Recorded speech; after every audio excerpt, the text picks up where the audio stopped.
Tous les sites d'ArcelorMittal en Europe sont à risque. Ce sont les propos tenus hier par le président d'ArcelorMittal France, Alain Legris de la Salle. Il a été entendu en commission des affaires économiques de l'Assemblée nationale. Alors ici à Dunkerque, ce sont des propos qui inquiètent les salariés d'ArcelorMittal, de l'usine. Je suis avec Gaëtan Lecoq, vous êtes le secrétaire général d'ArcelorMittal Dunkerque.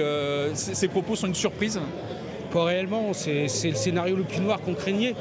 Et cela confirme notre alerte qu'on a lancée depuis plusieurs mois, surtout depuis juin dernier, lorsqu'on a appris la mise au placard de nos futurs projets de décarbonation, qu'ils auraient pu permettre de décarboner notre site d'ici 2030 pour respecter les accords de Paris. Si demain, c'est-à-dire si cette année, on ne réalise pas les premiers travaux pour mettre les projets de décarbonation en marche, c'est-à-dire la construction de notre futur acier vert, on sait très bien qu'on est condamné. Voilà, il faut être clair. Mais le problème, c'est que on nous disait qu'on était pessimiste, mais là, on n'est pas pessimiste. Le président, le big boss, le numéro 1 de France, l'a annoncé hier à la commission des finances de l'Assemblée nationale. Donc que ce soit les salariés d'Arcelor et les sous-traitants, et que même la population, les retraités, parce qu'aujourd'hui, si jamais Arcelor y tombe, c'est aussi les services publics qui vont tomber. Alors Gaëtan, est-ce qu'il s'agit aussi d'un bras de fer entre ArcelorMittal et l'Europe, hein? Le PDG a aussi appelé à plus de protectionnisme, hein.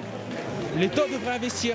Ok, s'ils veulent plus de nous en France, qu'ils laissent l'État nationaliser l'entreprise, ou partiellement. Je suis désolé, quand on achète une action en bourse, on a une part. Alors l'État met 850 millions d'euros sur la table, elle devrait avoir des parts de l'entreprise. C'est normal, c'est notre argent public, notre souveraineté nationale. Voilà.